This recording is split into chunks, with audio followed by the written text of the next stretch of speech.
자, 이번 시간은 이전 시간에 이론으로 배웠던 것을 기출 문제를 한번 풀어보도록 하겠습니다. 자, 이번 시간을 마지막으로 온라인 수업이 끝이 날 것 같고, 다음 시간부터는 대면 수업을 진행할 것 같습니다. 자, 다음 시간부터는 바리스타 실습을 바로 준비하도록 하겠습니다. 자, 저희가 아까 전에 수업했던 우유에 대한 기출 문제를 풀어보도록 하겠습니다. 자, 스팀을 이용하여 우유 거품을 만들 때 거품을 형성하는 우유의 가장 중요한 성분은 단백질입니다. 단백질. 자, 다음 중 우유 단백질에 속하는 성분이 아닌 것은 카제인, 베타락토글로불린, 락토페린은 우유의 단백질 속에 포함되어 있고, 오브알부민은 계란에 들어있는 단백질 성분입니다. 유제품 중에서 우유 거품을 만들기에 가장 적합한 것은 살균시유입니다. 살균시유. 자, 우유 지방구를 기계적 처리에 의해 작은 지방구로 파괴하여 우유에 균일하게 분산되는 것을 균질이라고 한다. 이와 관련한 커피 크림으로 가장 적합한 것은 말 그대로 균질 크림입니다. 균질 크림.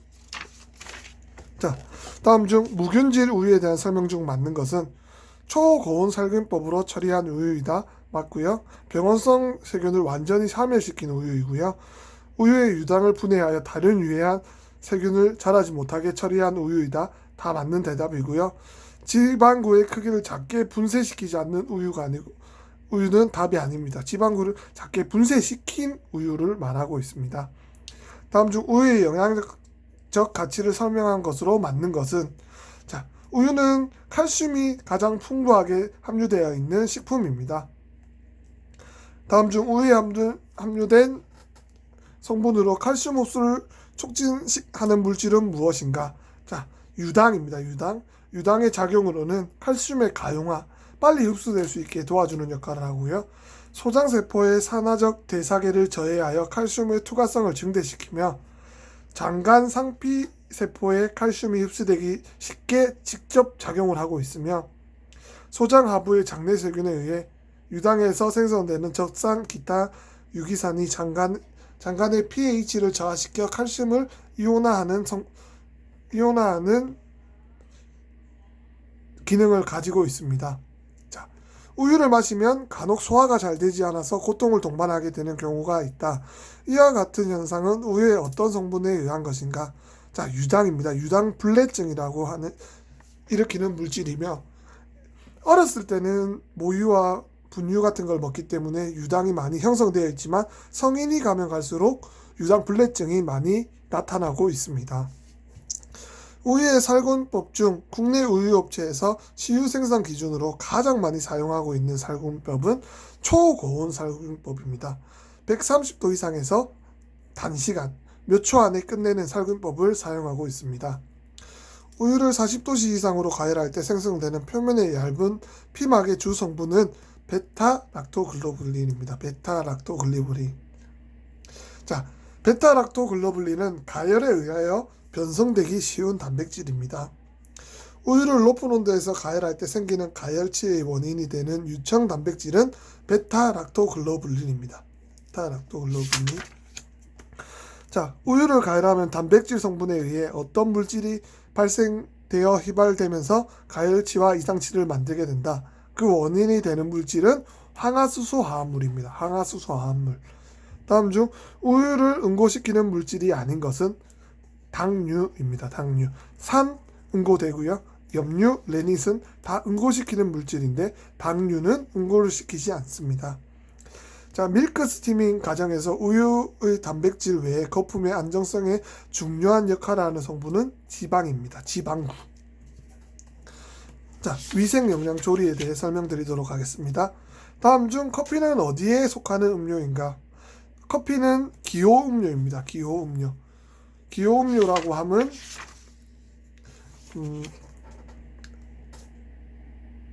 커피, 차 같은 경우를 기호 음료라고 합니다. 다량의 커피 섭취 시 커피의 폴리페놀 성분은 어떤 무기질 체내 섭취에 영향을 미치는가? 자, 철분의 체내 섭취에 영향을 미치고 있습니다.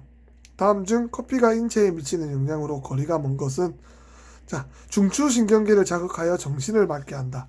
맞는 답이고요. 위를 자극하여 위액의 분비를 촉진시킨다. 맞는 답이고요.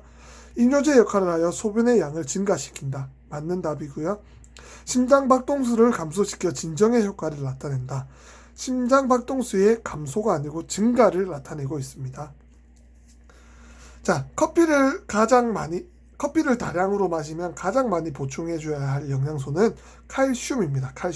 칼슘이 부족하기 때문에 커피를 많이 마시게 되면 칼슘을 많이 보충해줘야 합니다. 천연 당류 중 음료의 감미료로 가장 적합한 당은 과당입니다. 과당은 단당류 중에 가장 단 당이기 때문에 과당을 사용합니다. 커피가 건강에 미치는 효과에 대한 설명으로 틀린 것은 카페인은 스트레스를 감소시키는 효과가 있고요. 커피는 아로마 테라피로 활용할 수 있고요. 커피에는 체내 지방을 분해하는 다이어트 촉진 효과가 있습니다. 커피는 활성산소를 증가가 아니고 감소 효과를 나타내고 있습니다. 커피 생두의 신선도와 보관성을 높이기 위한 보관창고의 환경으로 적절한 것은 생두의 햇볕 노출을 최대화할 수 있는 시원한 곳이 좋다. 햇볕 노출은 최소화할 수 있는 곳이 제일 좋습니다. 생두가 건조하지 않도록 충분한 습기를 보유한 곳이 좋다. 생두가 건조하지 않으면 곰팡이가 생길 수 있기 때문에 틀린 답이고요. 생두가 곰팡이와 각종 세균의 번식에 노출되지 않도록 직사광선이 강한 곳이 좋은 게 아니라 직사광선이 없는 곳이 좋습니다. 그러므로 답은 가능한 한 다습한 곳을 피하고 상온을 유지하는 것이 좋다가 답입니다. 커피 제조에 필요한 재료를 보관하는 냉장 냉동고의 관리 및 사용에 대한 설명으로 틀린 것은 주 1회 이상 청소와 소독을 실시하여야 하고요. 교차오염 예방을 위해 식품을 분리 보관하여야 하고 냉장고 냉동고의 온도를 주기적으로 측정한 후 기록하여야 합니다. 냉장고 냉동고 내부 용적은 90% 이하로 식품을 보관한다. 90%가 아니고 70%입니다. 70%. 식기기구 소독에 이용되는 자외선 살균 등 소독법에 대한 설명으로 맞는 것은 살균력이 가장 강한 3500 자외선을 이용한 살균이다. 맞는 답이고요. 3500이 아니라 2500입니다. 살균력은 균의 종류에 상관없이 동일하다. 아니고요. 자외선은 물질의 표면과 내면을 투과한다. 내면을 투과할 수는 없습니다. 대부분의 미생물에 효과가 있다가 정답입니다. 커피 제조 관련 재료의 보관에 필요한 냉장 냉동고의 적절한 온도 범위는 냉장고는 5도씨 이하고 냉동고는 마이너스 18도씨 이하입니다. 커피에서 사용되는 식재료의 저장을 위한 방법으로 틀린 것은 카페에서 사용되는 식재료의 저장을 위한 방법으로 틀린 것은 커피는 진공 포장하는 게 맞고요. 햇볕 노출을 최소화시키는 게 맞고요. 가능한 한 낮은 온도에서 저장하는 것이 맞고요. 식품 내의 효소를 활성화시키게 되면 빨리 상하게 되기 때문에 활성화시키지 않는 것이 좋습니다. 커피 메뉴 제조 시 사용되는 부재료의 하나인 우유는 몇 도에서 보관하는 게 좋은 것인가? 이거는 냉장고 온도 5도씨가 맞는 답입니다. 다음 중 식음료의 취급사항으로 틀린 것은 뜨거운 음료는 60도 또는 더 높게 보관하는 것은 맞는 답이고요. 차가운 음료는 4도씨 또는 더 낮게 보관하는 게 맞는 거고요. 유제품 냉장 보관은 제조일로부터 5일 이내에 사용한다. 맞는 답입니다. 냉동고의 온도를 가능한 한 낮게 유지하여 보관한다는 틀린 답이고 마이너스 18도씨 이하로 맞춰 놓으시면 됩니다. 다음 식자재 관리 중 가장 기본이 되는 방법은 비싼 식자재를 먼저 사용한다. 틀린 답이고요. 가능한 한 남기는 것이 없도록 철저히 계량해서 사용한다. 유통기한이 가까워지는 식자재는 냉동 보관을 필요한 만큼만 해동해서 사용한다. 틀린 답이고요. 먼저 들어온 식자재를 먼저 사용한다. 선입선출법으로 사용하셔야 됩니다. 바리스타가 지켜야 할 식음료 취급사항으로 틀린 것은 차가운 음료와 음식은 4도씨 또는 더 낮게 보관한다. 맞는 답이고요. 일을 시작하기 전 손을 청결히 한다. 맞는 답이고요.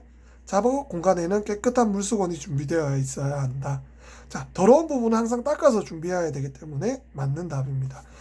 뜨거운 음료와 음식은 위생을 위해 최대한 뜨겁게 유지한다가 아니고 적정 온도로 유지한다가 맞는 답입니다.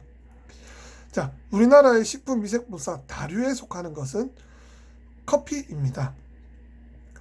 다음 중 식품온도계의 사용법으로 틀린 것은 온도계를 씻고 소독한 후 사용한다. 맞는 답이고요.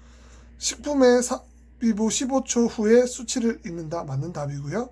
감지 부분이 용기의 바닥에 닿지 않게 삽입한다. 맞는 부분이고요. 수온 온도계라는 얼음의 온도를 측정할 수가 없습니다. 자, 다음 중 일반 세균이 번식하기 가장 쉬운 온도는 저희가 생활하는 환경 25도에서 37도가 가장 세균이 번식하기 쉬운 온도입니다. 식품의 부패란 주로 어떤 성분의 변질을 의미하는 건가요? 단백질 성분은 부패, 지방은 산패, 당질은 변패입니다. 다음 커피 음료를 주문받고 제공하는 방법에 대한 설명으로 맞는 것은 주문은 고객의 왼쪽에서 받고 식음료 제공은 오른쪽에서 한다가 맞는 답입니다. 자, 커피 음료를 주문받는 요령에 대한 설명으로 틀린 것은 커피 주문 전에 음식을 주문받는다. 틀린 답이고요. 시계 방향으로 여성 고객으로부터 먼저 받는다. 맞는 답이고요. 메뉴 내용을 완전히 숙지하여 자신이 판매를 리드해 나간다.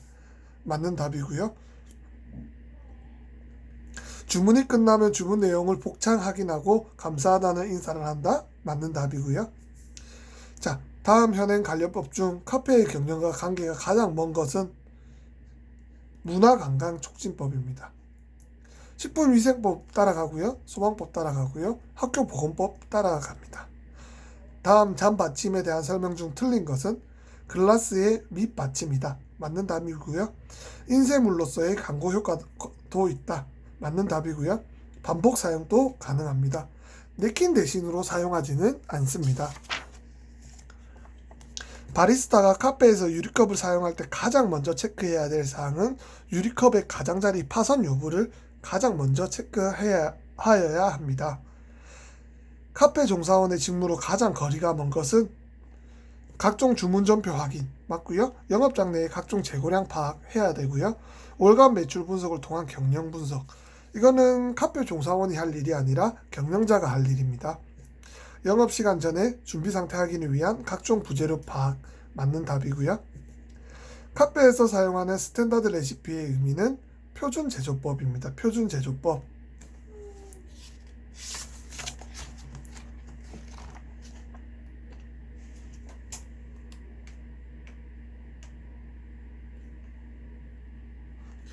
자, 이번에는 에스프레소 메뉴에 대해 설명해 드리도록 하겠습니다. 다음 중 전통 이탈리아 스타일의 카페 모카에 첨가되지 않는 것은 위스키는 첨가되지 않습니다. 다음 중 커피량이 제일 적게 서빙되는 음료는 리스트레토입니다. 리스트레토는 15ml에서 20ml 정도를 추출하는 방식이고요. 에스프레소는 30ml 정도를 추출하고요. 룽고는 40ml에서 50ml를 추출하고 있습니다. 다음 에스프레소 메뉴 중 이탈리아 사람들이 즐겨 마시는 적은 양의 에스프레소는 리스트레토입니다. 자, 리스트레토에 대한 설명 중 맞는 것은 양이 많은 에스프레소는 룽고이고요. 에스프레소를 추출하여 그 위에 생크림을 한 스푼 얹은 것은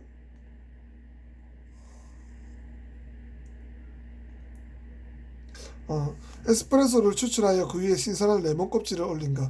이탈리아 사람들이 즐겨 마시는 적은 양의 에스프레소를 리스트레토라고 합니다.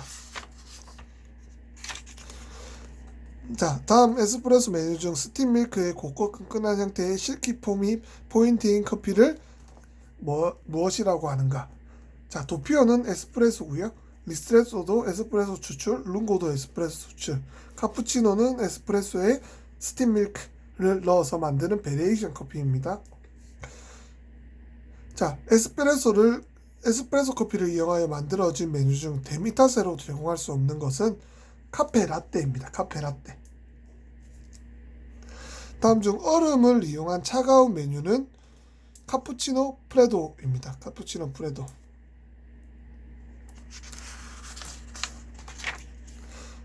자, 카푸치노에 대한 설명으로 맞는 것은 전통적인 카푸치노는 5에서 6온즈 잔에 제공되며 에스프레소 싱글샷에 밀도 있는 우유와 우유 거품이 조화를 이루어야 한다가 맞는 답입니다.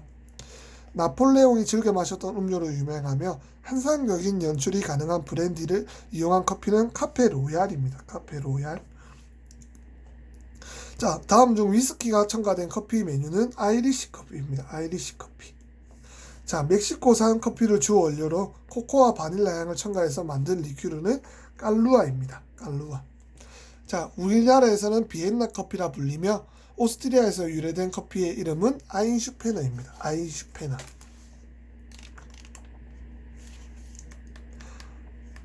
자,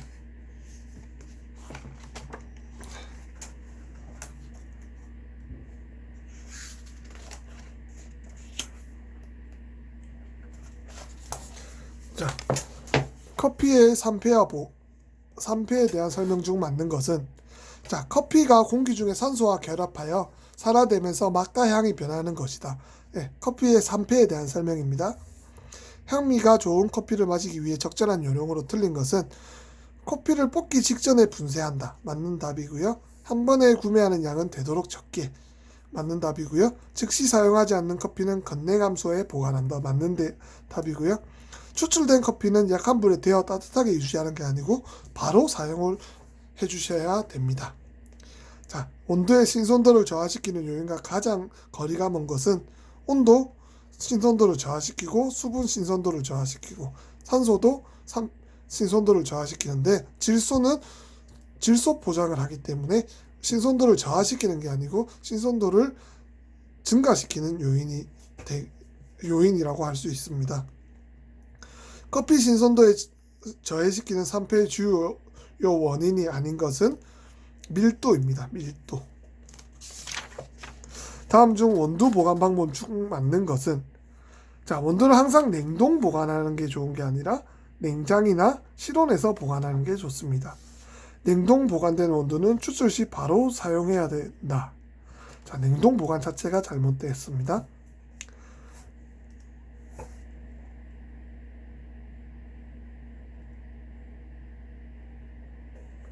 자, 온도는 냉동보다 냉장 보관하는 것이 좋다. 냉동보다 냉장이 아니라 실온에서 보관하는 것이 더 좋습니다. 온도를 밀봉 또는 진공 용기를 사용하여 공기와의 접촉을 최소화한다가 맞는 답입니다. 자, 온도의 향미 유지를 위한 보관법 중 맞는 것은 공기와 접촉을 최소화한다. 이게 맞는 답이고요. 다음 중 온도 보관 방법 중 맞는 것은 자, 진공 포장하여 햇볕이 잘 드는 곳이 아니라 햇볕이 안 드는 곳에 보관하는 게 좋은 방법이고요. 공기는 자유로이 들어가도록 안전하게 보관한다. 공기는 들어가지 않도록 보관하는 게 좋은 보관 방법이고요. 질소 포장을 한 후 열을 가하여 따뜻한 곳에 보관한다. 서늘한 곳에 보관하는 게 좋은 방법이고요. 밀폐 용기에 담은 후 밀봉시켜 건냉함소에 보관한다가 맞는 답입니다. 다음 중 온도의 품질 유지를 위한 포장 기술이 아닌 것은 탈취형 포장. 향을 없애는 포장은 잘못된 방법입니다. 다음 커피 포장 방법 중 가장 오래 보관할 수 있는 방법은 질소 가압 포장입니다. 질소 가압 포장은 캔과 같은 금속 용기에 질소를 가압 포장하는 방법으로 보관 기간이 매우 길어지는 것이 특징입니다. 다음 중 커피 포장에 사용되는 방법에 해당되지 않는 것은 냉동 포장입니다. 냉동 포장. 자,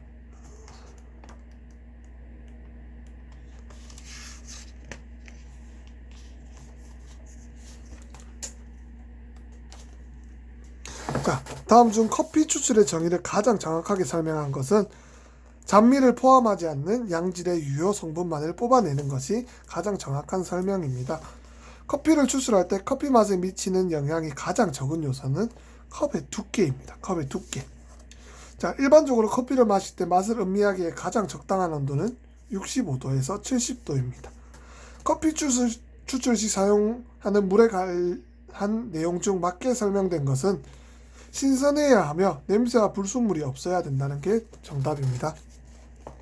자, 맛있는 커피를 만들기 위한 조건이 아닌 것은 갓 로스팅한 신선한 원두는 맛있는 커피를 만들기 위한 방법 중에 하나이고요. 커피를 뽑는 사람의 기술도 맛있는 커피를 만들기 위한 기술 중에 하나이고요. 로스팅 정도에 알맞는 추출 기구를 사용하는 것도 맞는 방법이고, 강물질이 풍부하게 함유된 정수를 사용하는 것은 잘못된 방법입니다. 다음 중 일반적으로 가장 가늘게 분쇄된 원두를 사용하는 추출 기구는 이브릭입니다. 이브릭. 다음 추출 방식 중 일반적으로 가장 가늘게 분쇄된 원두를 사용하는 것은 에스프레소입니다. 에스프레소. 다음 추출 기구 중 일반적으로 가장 굵게 분쇄된 원두를 사용하는 것은 프렌치 프레스라는 머신입니다. 기계입니다.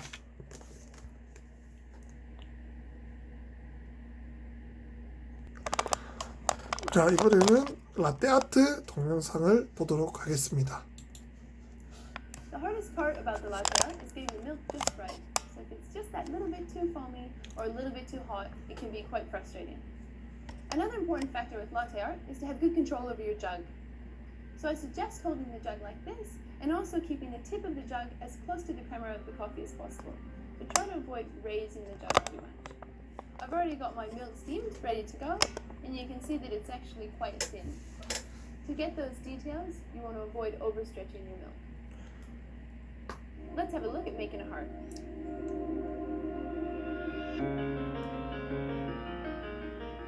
Begin with a nice steady pour, raising the crema to the top. When you're just about 3/4 full, shake on the one spot and then slowly pulling through to finish off the heart. One of the most popular designs is the leaf pattern, otherwise known as the Rosetta.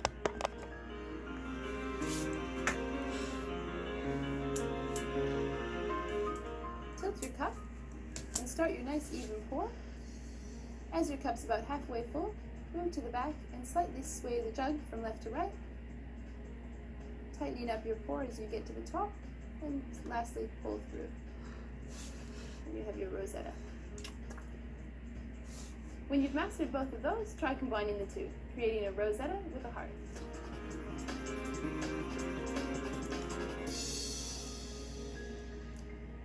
Once again, the cup's tilted. Start your pour into the center. When it's about halfway full, bring it to the back. Slightly sway from side to side. And create your heart at the top.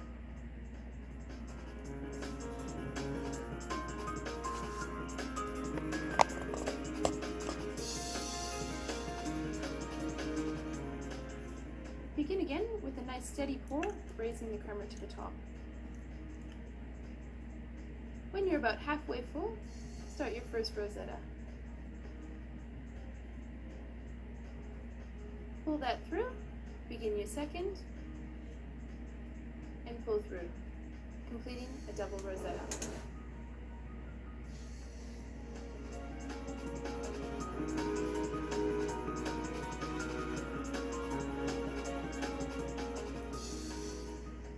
Like the double Rosetta, begin with a nice even pour, raising the crema to the top. When you're about halfway full, start your first Rosetta. Only this time, pulling through on the side, and the next one, and pulling through as well on the side, creating the angel wings.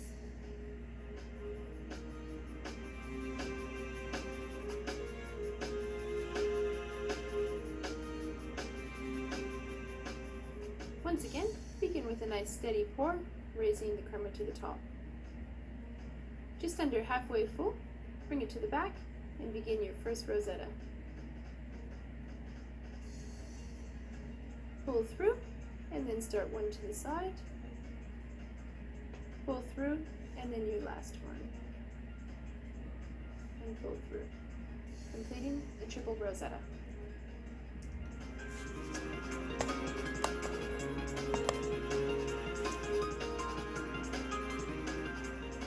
To create this pattern, we'll let the foam out in sections.